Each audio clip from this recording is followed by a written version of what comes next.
Charlotte Soccer Show, World Cup Banter, day 6. We got to update the banner here. The banner is wrong. My fault. I did not do my due diligence here. Geslin, how you doing, man? It's Danny Brams here with Matt Geslin, and we're going to have a special guest join us in just a couple minutes. But right off the bat, USA wins 0-0 like I predicted in yesterday's show. Correct. USA wins 0-0.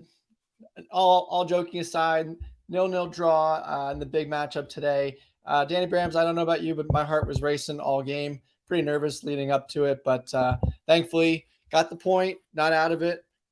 Didn't get the win, but definitely got the point, and I know we'll talk about it in a little bit more detail with our guest here shortly, because I think we're all anticipating his opinion on it.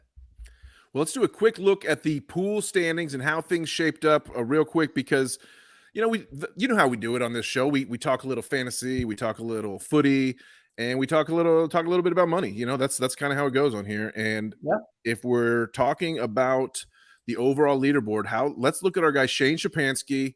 He was in first overall a few days ago, but he hadn't won a daily prize yet. Takes the day 6 daily prize with 81.8 points, vaults himself back into first, 435.93. And Shep is looking pretty good here in their early first week of the pool. Yeah, I mean, small numbers today, not as nearly as strong a day for some reason. I don't know if it's just Group A and Group B that have done this. It seems like a consistent trend last round of matches as well. But yeah, credit to him. 81 points, vaults him back into the top. So good day all around. And it's a tight battle up there. It's not too far apart. But it's a good race. If we look at the risers of the day, Jared Jackson, our day 1 leader, vaulted himself back up into the top 4 pretty nicely, moving up 12 spots on the day. John McCann starting to get some nice scores, jumped up 8 spots. Jared Doherty, one of my very best friends from high school. This guy, he's always texting me. He's like, my team's horrible. I made the worst picks. I'm going to be last no matter what. But nice little 7-spot move up today behind 52-point performance, and not looking so bad now, Jared. Congratulations. Don't rule yourself out. There's still a lot of football left. Anything can happen. But you see, as we go down the names, this is the names sort of sorted by biggest risers on the day. There you see Shane Shapansky moved up 1 spot from number 2 to number 1. My buddy Austin Street moved up to number 3 from 4th overall. College roommate, gotta love that. I stayed in the same spot, 11th. Geslin, you made a little bit of a move, right? You moved up 2 spots. Yep, just up a couple spots. Again, Danny Brams, I will go on my streak of consistency, again, inside that 50 to 60 point number and steadily going along here. I'll take it. But I would like to win a daily one at some point. Well, the thing of this pool, the way it works is, everyone has the same amount of sort of firepower overall in the whole tournament grouping, because we all each have one person from each team, right? Right. But it's organized in different ways, different days, and someday like you're going to have a lot of your best players going when other people may have chosen weaker players from those nations and stuff like that. So exactly. If you can have that consistency, like you said, and bust out, 50, 60 points every day, you're going to probably do pretty good. If we look at some of our biggest fallers, who's this making an appearance at the biggest drop of the day? JHayes. And I think that means, without further ado, we got to bring in our guest, because there he is, the man himself. It's JHayes, the husband of Rachel. And he's been sort of the non-player character, the absentee, like he's been a member of this team, even though he hasn't really shown up on these casts yet. And but we always talk about him, and now he's here. So John, welcome to the show. Thanks so much. Yeah, you keep mentioning my name on the show. My performance in this pool is absolutely terrible. So well, at least I'm not living up to my reputation right now as a soccer mind, because every day I feel like I watch the World Cup rooting for my guys, and it's been just absolutely brutal. But hey, I'm here. You are here, and for one night at least, you get to give it to Rachel a little bit, and she can't kind of fire back at you. For the pool, at least, we won't go any further than that. But at least in the pool, you've won the day in the house, which has been kind of a little bit of a running joke as we rib you on the episodes here. Yeah, I don't know why I'm on the show. You should just have her on the show. we need to get Rachel on the show very soon. I got to correct you there briefly, Geslin. He did not actually win the day. He only scored 25 on the day. Rachel still did beat him on the day with 30 points. Moving things along, okay. Let's be fair. But yeah, we've been cheering Rachel on in this pool as we go, and so we hate to see her take a drop like that. But she's still where is she? Still in the top 26, which is almost the top half. And John lingering down in 40. Our good friend Jess Charman from the Charlotte soccer world is down there as well. She's been bemoaning her performance as well, But hey, you take a shot, you buy a ticket, you take the ride, right? It's tough to know if you don't like interact with this scoring system every day on DraftKings. It can be tough to know like who's good and who does what. How's that been for you, Geslin? Because you came to this, you never played DraftKings soccer. Like, do you have any regrets? I guess what would you have done differently? Yeah, I think for sure knowing how to play the game. I think I took individuals, not knowing how their scoring would impact. I think Yunus Musa is one of those players, for perfect example for Team USA.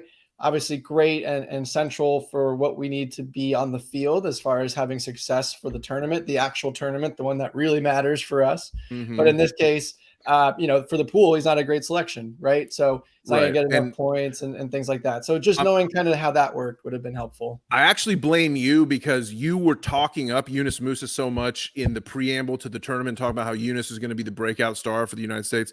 You actually like subconsciously got inside my head and I picked Yunus Musa, even though I knew, because I play DraftKings a lot and I knew he wasn't good for the scoring system. Somehow ended up with him in my team. And then John, you've got Musa as well. Yeah, the three of us, 3 for 3. But even though he's not performing in the pool, he sure is performing on the pitch. Yeah, he's been really good for the United States in these first 2 matches, and proving, I think, what Geslin's ultimate point is that like he's somebody that is going to show out here. I think there's a lot of guys, especially today against England, that showed out. Where I think people across Europe, maybe even in the Premier League, are opening up their eyes and saying, we want to whip out our checkbook and make a move for one of these guys in the January window. And Moose is somebody who's on that list. He's been absolutely phenomenal. His ball retrievals are great. His interceptions are unbelievable. His tackles are there. He makes smart fouls. Even though he's not performing in the pool, I've been super impressed. And that, I think it's important to give you props, Geslin, for that, because you did call that. But as far as playing in the pool, he's just not racking up the points. Yeah, and you should always know better than if you're anyone that knows us and knows me well enough. If betting is involved and I say something, always take the opposite. It's almost automatic and it's almost instantaneous in some instances. So, Johnny, to your point, though, he's been fantastic for us today. All 3 guys in the midfield there. Again, another way you look at this game and this pool and how we intertwine them together. Again, those 3 in the midfield, fantastic, and just kind of bossed as much as they could to keep it close. But they're not going to flash in the pool, but they were essential for how we performed today. Kept us in it. Made again another great first half, like we talked about yesterday, Danny Brams. How that first half of Wales was probably some of the best football we've seen. I think another continuation, another step forward for this group. That's 3 really good halves of football. Again, I know we've talked about it before. No goals. That's what you want. That's what we need in the pool. That's what you get players like Christian Pulisic for. And hopefully those will come. But I think those three players in the midfield were absolutely phenomenal and central for what we need to do going forward. Weston McKinney was a man on fire. Look at the lowest rated player on the pitch. That would be Adams. Or no, Haji. Right? It's Harry Kane. You're talking about Kane. Talking about Team USA. Yeah. Lowest player on the pitch. I just think that goes to show exactly what type of match this was. Yeah. When it first started, as you both know, I'm a Tottenham supporter. A lot of our viewers and listeners know that as well. And right when the game kicked off, I said, "Hey, I've seen Harry Kane put in a poor performance before. It's not out of the question that he would do it again on this stage." And yeah, he was pretty much non-existent. I thought his hold-up play was pretty solid, but give credit to Yunus Musa, who really battled him. Tyler Adams really battled him in that hold-up role, right? I think when you think about a striker who's having maybe a poor performance, a world-class striker, you usually would give props to the center backs, but not in this situation. He was mostly going up against Adams and Musa, and those 2 guys did incredibly well. And that's what we want, right? Like we want Harry Kane tracking back to the center circle to get balls. We don't want him receiving service in the box if we're trying to defend him. We want him like facing our center mid instead of our center backs, right? Absolutely. Right. In classic Harry Kane fashion, he had the chance. Yeah. He had the late chance. Yeah. Off the corner. to sneak a goal there and a 1-0 win, but it didn't get it done. And as far as just some other ratings on here, real quick, I'm surprised Timothy Weah had a 7.0. I didn't think he was that effective in this match, but something SofaSource saw clearly that I didn't in that. I thought Tyler Adams was at least a 7.5. Looks he like was fantastic. I thought passing accuracy might have helped out Weah's rating. I mean, 80% passes is pretty nice for a forward.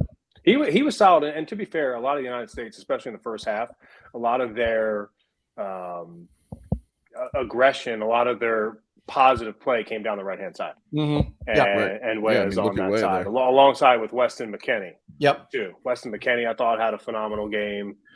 Somebody who the microscope was on. He played great.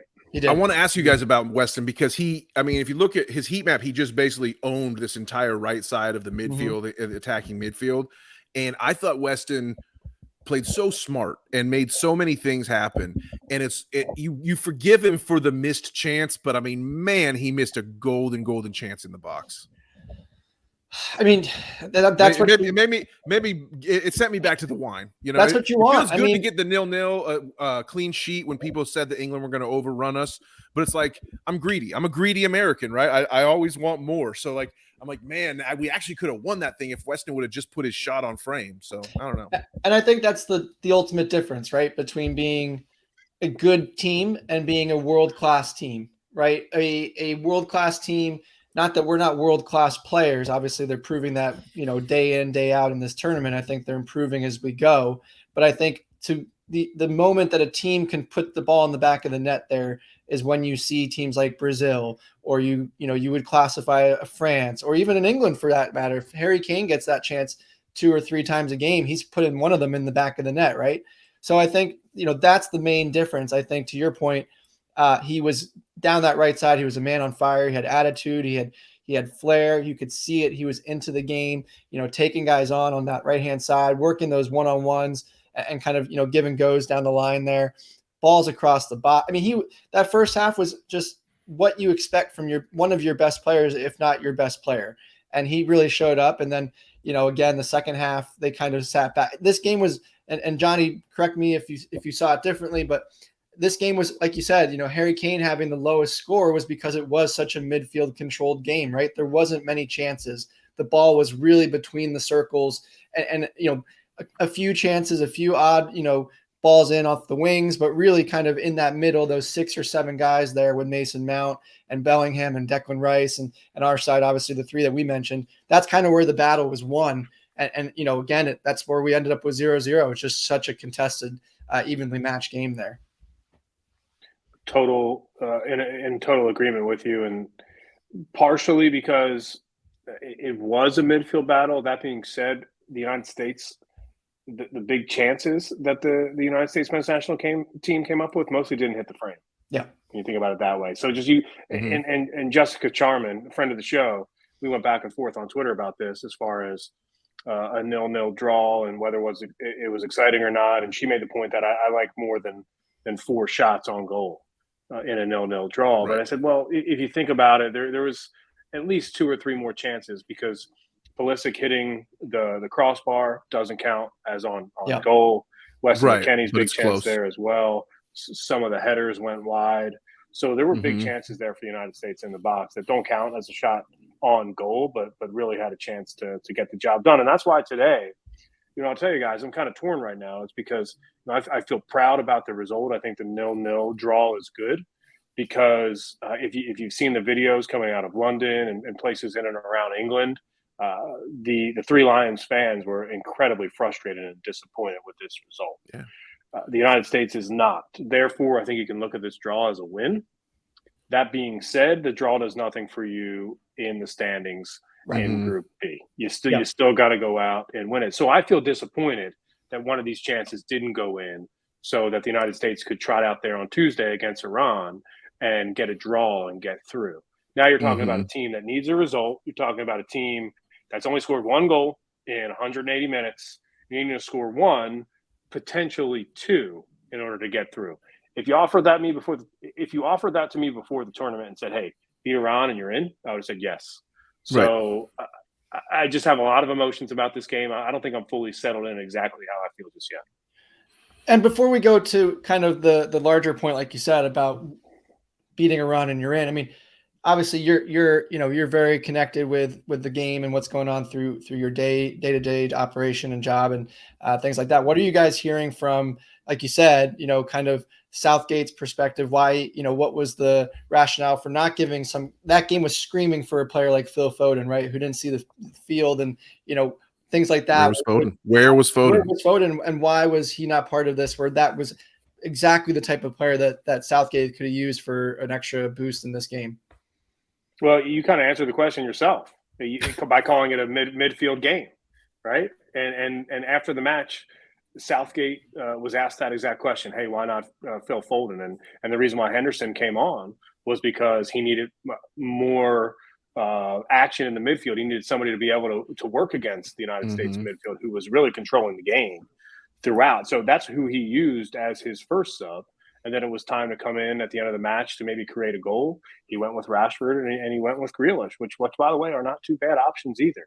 And just as an aside, I thought Rashford would come on in this match. I thought that he would make an impact. He did have a shot on goal. It was a weak shot. And Matt Turner, who, by the way, Danny Brams, Matt Turner, fantastic performance. Yeah, he's my man of the match. He's my man of the match. He's the highest rated player for the U.S. side on SofaScore. I have some friends that I was talking to before we started recording as I was headed home from the match that were saying, oh, Ream was my man of the match. It was Ream. I thought Ream had a couple mistakes that led to chances. I do think Ream was overall solid, but the whole back line as a whole performed tremendously because of Matt Turner's organization. He never stopped barking orders. He never stopped getting guys in the right places. And then the other thing that Turner did, he made 3 saves. He was never forced to make a great save, but his distribution was just elite. Matt Turner kicked off 3 or 4 counterattacks just with sometimes they were long, sometimes it was with a long kick down the field to over the top of the defense. Sometimes he would see a lane and just roll it out there and start a fast break. So I was really impressed at the variety and the accuracy of his distribution. I thought Turner was easily my man of the match. And you're talking a little bit about the reaction across the pond, Johnny. And we mentioned this in our pre-show chatter here as we were getting ready to record. They were the British tabloids were channeling Bruce Springsteen, were they not, when it came to their reaction to this game for their headline puns? Yeah, they certainly will. And Danny Browns, we love to sing on the show, and they said "Yawn in the USA," and that's what it was. They called "Yawn in the USA." Yeah, and they had the picture of the wags. That's how the English fans felt. Yeah, man, it's crazy. They got a nice photo of England was terrible. Yeah, England was terrible. Grealish's girlfriend. Listen, I'm just going to tell you, England was terrible. How far do they go? How far do they go? I got to say, I'm someone who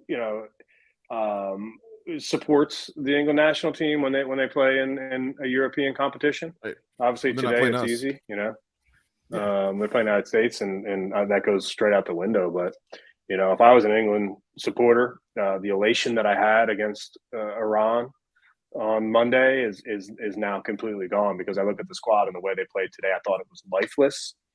I thought it was methodical. I thought that the United States almost played like Leeds, and England played like a stodgy Mourinho ball style, and almost wanted to try to counter against the United States. And it was very, it was like they were Brighton or something.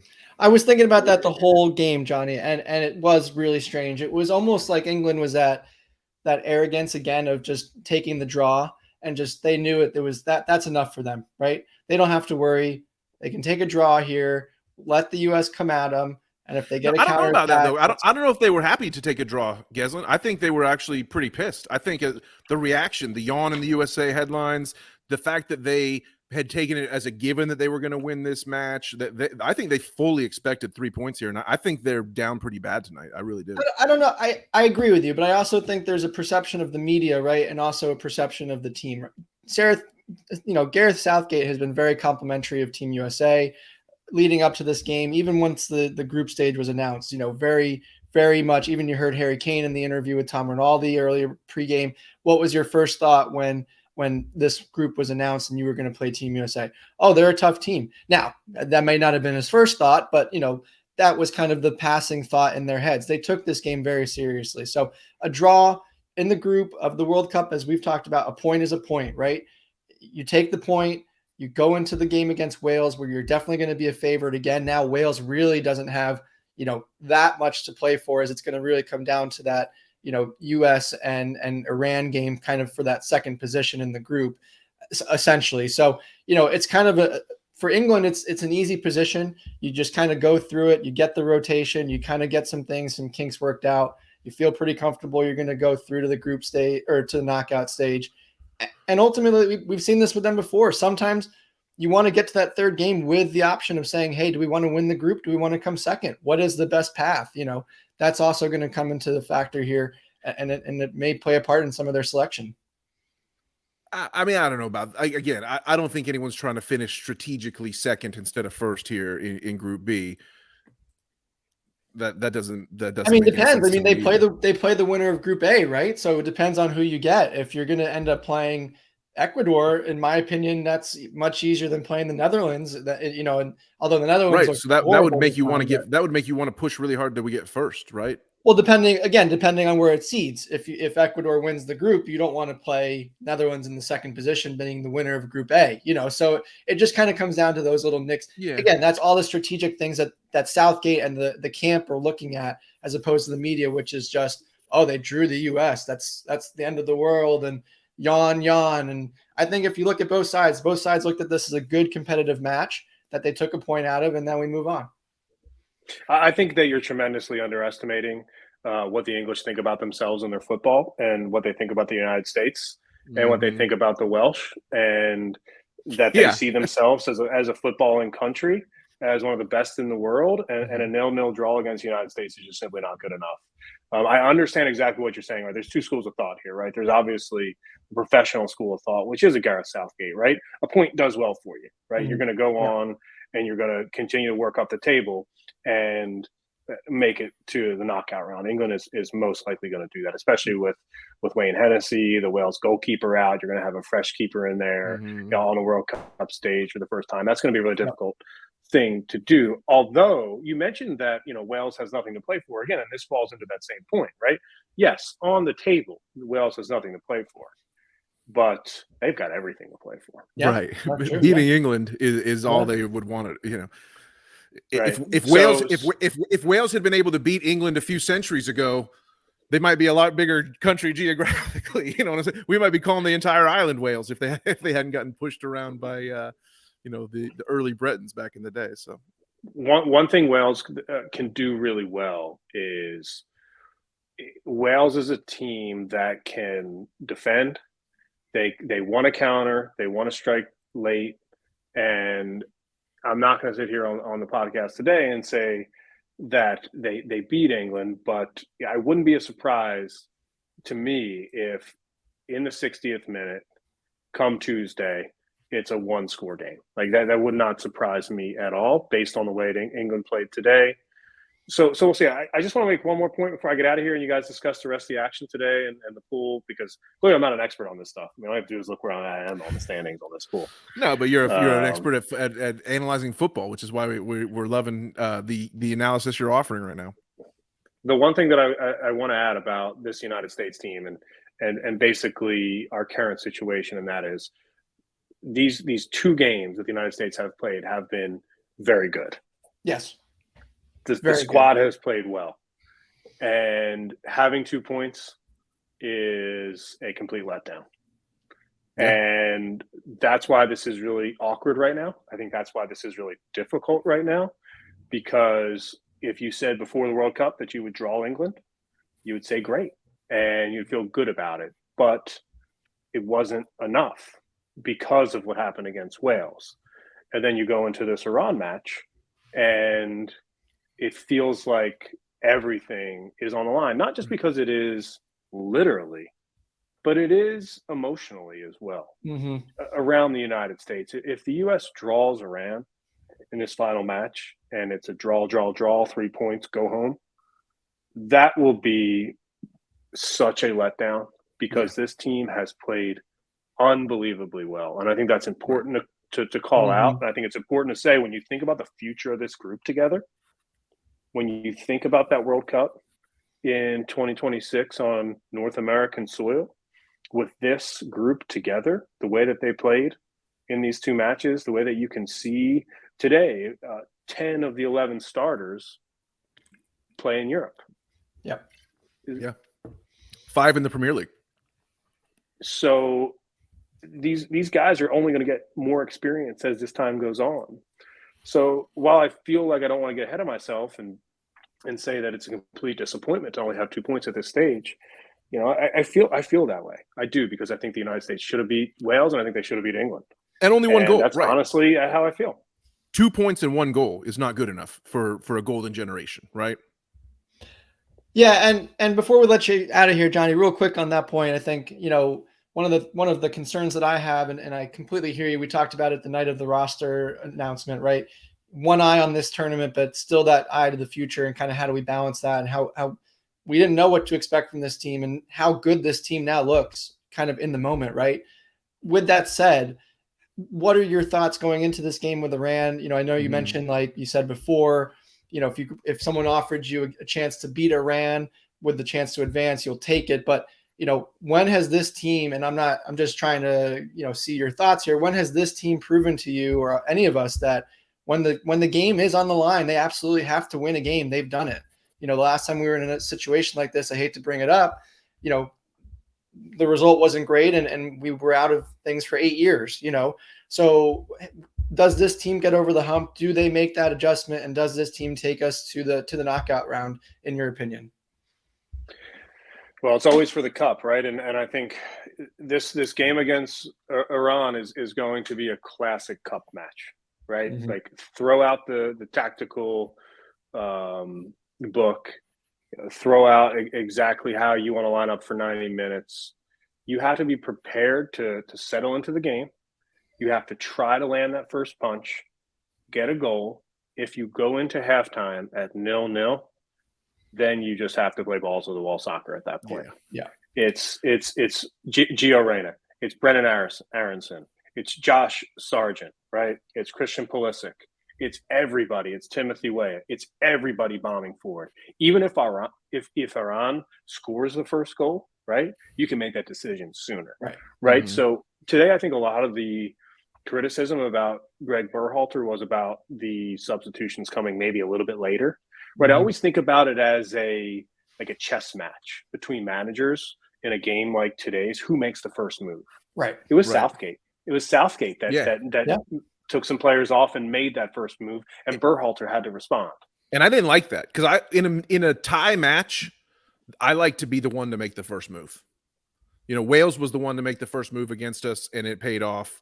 And we almost got burned again by England, because Grealish, the early sub that Southgate brought in, was amazing. I mean, he put us under heavy pressure down the left side over and over again for the last 30 minutes. So what I want to ask you, John, real quick before you bounce, is what do you really think about the strength of Iran after seeing them in 2 games? Because they got completely outclassed by England, and then they seemed more on the level with Wales, and then just got 2 late goals, like deep into stoppage time. And the second goal was kind of a fluke. So I'm thinking, like, and I consider us, I think we showed more quality than Wales and just kind of got beat by a mistake and a little bit of an out-coaching job. Do we have reason to think that we can go in and just romp all over Iran and make it easy? Or are they just going to park the bus because they just need a draw to advance? And if it gets to like 60 minutes and it's still tied 1-1 or 0-0, it's your classic squeaky bum time at that point, and we got to go balls to wall soccer. But like, what do you really think? And not to be cocky or arrogant, but like, do you really think Iran is closer to our level or closer to Wales level? Closer to Wales level for sure. I think that's what you saw in the match today. I think that the Wales-Iran match was as equal as it gets. I thought the last 20 minutes of that match was phenomenal. The fact that Iran scored the first goal of the tournament from outside the box, right? It squeaked into that right corner. That game easily could have been 0-0, just as this game was. I think that 2-0 scoreline really, really flatters. This Iran squad. That is honestly my biggest takeaway from the Iran match today. That is a flattering scoreline. like just as the 0-0, in my opinion, today flatters England. Yeah. If you go and rewatch that match. So I think it's not going to be 6-2. Let's just cut that in half. I think United States wins 3-1. We can't even dream of that. No, I think United States wins Tuesday. 3-1. Tuesday, yep. On Tuesday, wins 3-1, and I think they advance. And the reason why is because this team is going to come out on the front foot. It's not going to be a midfield game. It's going to be a bomb forward game, cup action. I wouldn't be surprised if it was 3-2. And that's because Greg Berhalter, I think ultimately, if he doesn't qualify here, he loses his job. And I think the action on the pitch that we'll see, especially if he's tentative, if he waits until the 65th or the 70th minute to really go for it, if the score is tied and the United States doesn't advance, that will probably be Greg Berhalter's last game as manager of the United States men's national team. But before I go, I just want to say, guys, thank you for doing this. This has been awesome. I've been down here in Pensacola, Florida, celebrating Thanksgiving with my family all week. I've been tuning in every night. It's been a blast hearing you guys talk about the Cup. And I appreciate you guys doing this. And Danny Brams, I appreciate you for updating this spreadsheet, for keeping this pool going, and for really trolling me hard by not giving me Mbappe's captain points. Well, John, shout out to Rachel, and tell her that she's invited to come on next week sometime, so we can get both members of the Hayes household. And we love you, man. Thanps for coming in. Yeah, Johnny, thanks for having me. I'll tell her. Anytime. No, I love coming on. I'll tell her that she's Sunday or Monday. We're driving back up to Charlotte tomorrow. So maybe not, definitely not tomorrow, but Sunday or Monday. Let's get her on the show. You got it. Safe travel. See y'all. Appreciate it. Peace. Well, Danny Brams, you're first ever guest. History made on the show. The first ever guest on World Cup Banter. Yeah, John guested on World Cup Banter before the tournament started. Correct. But he just had, since it started, we haven't had anybody. So well, let's start there then. How do you think? Obviously, you and Johnny talk. Charlotte FC almost every night, it seems like, during the season. What were your thoughts of his reaction to the U.S. game, and kind of how do you see how he's thinking going into that Iran matchup in a couple of days' time? I pretty much agree. I'm glad that he and I both agreed that Iran is closer to Wales level than to our level, and I think everyone. Again, you want to avoid cockiness, and you don't want to get too arrogant in this situation when you haven't really achieved anything. But I think that we should have beaten Wales, and we made a mistake. Mm-hmm. And so, we beat ourselves in the Wales game in terms of giving up that draw. Really loved the performance today. And I think if we play the way we did today against England, if we play that way against Iran, then the chances will be just a little bit sweeter. And I think we'll have a little bit more time on the ball and the ability to finish off those chances. So I can't wait. I'm with you. I thought it was interesting. He mentioned how weak that England looked. I kind of agreed. Like I said, I think, it was interesting. Another team that looked pretty poor today, was the Netherlands. Similar type of style, really passive. I know, obviously we want to talk the U.S., but there was other games today. Netherlands, you thought, okay, they come out. Huge error by the Ecuadorian midfielder Moises Caicedo. Cody Gakpo, young up-and-coming star who's probably headed to Manchester United from the Dutch league after this cup, gets a goal in the first 5-6 minutes, and it's like, oh wow, the Netherlands is about to run wild. Like it's about to be an orange crush. The Dutch are going crazy, and after that first goal, they pretty much were dominated. The Ecuador took the game to them over and over and over again. We're talking about Pervis Estupiñán. He's a Premier League player. He's no slouch. We're talking about Gonzalo Plata. We're talking about Caicedo as a Premier League player. Ener Valencia has played in the Premier League. Now he's plying his trade in Turkey. Preciado is a world-class player. So it's like did get hurt at the end of the game though today. So that's something to keep an eye out for Ecuador. He's obviously their main man, and hope he's back. He looked all right, just an ice bag on the side. But yeah, to your point, I mean, first 10 minutes of the game, Dutch looked great. Ecuador this was a perfect example of what we were just talking about with John about the midfield and kind of how that domination, or if whoever wins that midfield really controls the outcome of the game, right? Mm-hmm. Ecuador completely owned the midfield after that Netherlands goal. Mendes, Caicedo, Estupiñán, Preciado, Plata. I mean, they were balling. They just absolutely dominant, and they turned the screws. You could see it, minute by minute, and then ultimately came at the end, and we're lucky, to kind of get a point at the end but was a pretty poor game all around. But very surprising from the Dutch. We saw a little bit of rotation from the Dutch, starting Koop Miners, who didn't start the first game, and Berghuis did not, was their starter the first game, came out. He was rotated. So Berghuis did sub in. I think Memphis Depay subbed in. They're managing Memphis's minutes, but they got a tough spot. Like they can't afford to lose or even really draw. If they draw against Qatar, they'll be in some serious problems. The good news for the Netherlands is Qatar is horrible. I mean, Qatar is not really. It's not there's no chance they would have even sniffed qualifying for this tournament if they were not hosting. Let's just put it that way. 100%. So they did get their first ever goal in the history of their country. Good for them.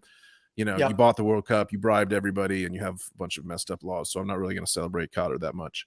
But I do think Netherlands will crush them. But that sets up, it's basically sets up a winner-take-all match between Ecuador and Senegal to advance, even though Ecuador just needs the draw. You think they parked the bus? I do think they parked the bus. They have some players, like we talked about. Senegal will definitely come out of the gate needing a result. That's one of those types of games where you see it, in real time. It's interesting too. The third game are always at the same time kickoff. So there's no way to kind of, depend on what happened in your other results. Right. So you can't rig the result. That's a nice little twist between the second and third games. I think Ecuador does park the bus. I think it's going to be a counterattack, almost kind of what we saw from England today. Really kind of that Jose Mourinho type style that John referenced.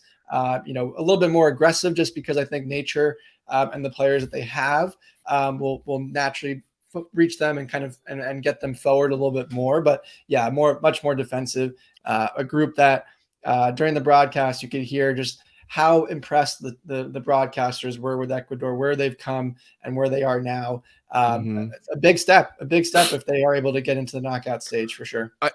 I like the Senegalese team. They're fun to watch. I really, really like Ismaila Sarr. I think he's just a great player. He's had some Premier League experience. It would be totally different with Sadio Mane for them. It's such for sure. Yeah. It's so unfortunate. I think, but the problem is, I think Senegal's in a world of hurt. I think Senegal's in for a world of hurt on their next match, because Ecuador, I think, is just going to just shut down the shop. I mean, if there's anyone who can do it, the Ecuadorians can just shut down the shop and just make it really tough for Senegal to break them down. Senegal had a really hard time trying to break down the Netherlands when they played in that match. And I think kind of people are like, oh, well, Senegal's actually not bad. I mean, they scored 3 goals today, but I mean, they were playing a high school recreation team, the Qataris. So there really was no, and they conceded in the end. So I think Senegal was flattered by their result today. And I think we're going to see them go up against Qatar and have a really hard time breaking him down. Because as much as I do appreciate Sarr, and they have some other, world-class caliber guys on that squad, I just think Ecuador can make it a real ugly, nasty game, and Ecuador can get out of there with the point in advance in second place in Group A. Excuse me. Totally understand where you're coming from. We'll see. It'll be an interesting game. I do have a question. Who, as we are both Group A and Group B, are into the third match next cycle. I would like your predictions. Who gets out of Group A and who gets out of Group B? Netherlands, Ecuador get out of Group A in first and second. Okay. Group B, it's England 1, US 2. I think England will smash Wales. I think it will be an embarrassment. I think as bad as this tournament has been for Wales so far, it's still due to get even worse. So I don't think England's going to get caught. I think they advance on 7 points very easily, and then we just have to go out there and beat Iran. I'm not going to pick against us, obviously. So I think we advance in second place, and we got a showdown with the Dutch looming in the round of 16. It does look that way. I will be contrarian to you, though. I will say Ecuador wins the group. Netherlands finishes second. I would say that England does win that group, and unfortunately, the United States does not advance to the knockout. A draw versus Iran, and Iran advances. So you will have a matchup of Ecuador versus Iran and England versus the Netherlands is my take. So how does Ecuador win the group? Just they win this game. They'll win this game. Okay, they'll beat Senegal and they'll win on goal differential or whatnot. Win on goal differential. Yep. Okay. Well, Netherlands beat Senegal 2-0. and Yep. Ecuador. If I Qatar. can, Qatar will sneak up on someone though, not to win or get a point, but they'll no, play they won't. They're tougher. I horrible. think. They I shouldn't agree, be but they're here, going to and give it. really, no one should be here when you get right down to it. This cup should have been over 3 or 4 months ago, but Fair. yeah, it's close. It's actually all the tiebreakers are like really close. It'd be what I would love to see if Ecuador and Netherlands both win in their final game. I would love to see it come down to like yellow cards to see who gets the top spot. Ooh. Like the tiebreakers can go all the way down. Yeah. Once you get past head to head, which they're tied on with the draw, they're currently tied on goal differential. I think they're currently tied on total goals scored. So it's like at some point, like the number of yellow cards comes in as a tiebreaker. Yeah. And I guess there has to be, right? What is at what point does it get to that level? So, yeah.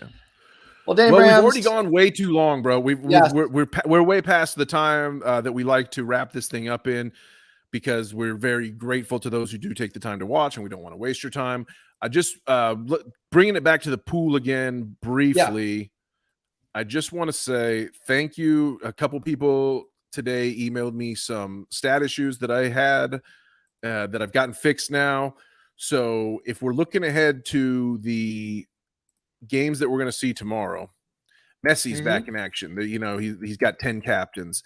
Saudi Arabia is all spread out. The team that everybody has a different pick. So that's I'm excited.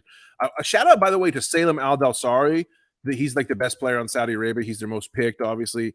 And I've said this before. You get 12 points for a goal in this scoring system, and he scored a goal against Argentina, but still ended with 11 points. So he somehow was negative, but became their top scorer by getting the goal. So good for him. Christian Eriksen's back. I think he's about to have a chance to do really well. The Tunisians, I really loved the Tunisians in game one. Mexico, and of course, your boy. We get to see him. I know. We didn't talk about it. But we had a big day today, Danny Brams. We'll save it for tomorrow. A lot of action. Messi, like you said, Argentina bounce back potential after that game. That's a big game against Mexico. So a lot to talk about tomorrow, Danny Brams. All in all, a tie for Team USA today. We're not out of the World Cup yet, is all that folks need to dwell on. We have to go to and play Iran on Tuesday. And that's it. That's really what it comes down to. A win, and we're in. If not, the boys are coming home. So, Danny Brams. I'll drink to that, and I will say, as always, for the cup, baby.